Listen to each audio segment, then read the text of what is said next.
مومنو، جب کفار کی کسی جماعت سے تمہارا مقابلہ ہو تو ثابت قدم رہو اور اللہ کو بہت بہت یاد کرو تاکہ مراد حاصل کر لو،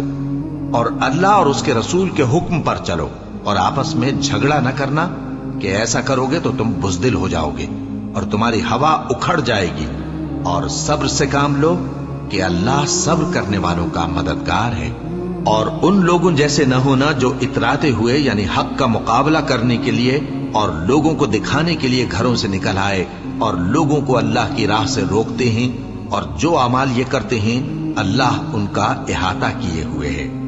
اور جب شیطان نے ان کے اعمال ان کو آراستہ کر دکھائے اور کہا کہ آج کے دن لوگوں میں سے کوئی تم پر غالب نہ ہوگا اور میں تمہارا رفیق ہوں، لیکن جب دونوں فوجیں ایک دوسرے کے مقابل صف آرا ہوئیں تو پسپا ہو کر چل دیا اور کہنے لگا کہ مجھے تم سے کوئی واسطہ نہیں، میں تو ایسی چیزیں دیکھ رہا ہوں جو تم نہیں دیکھ سکتے،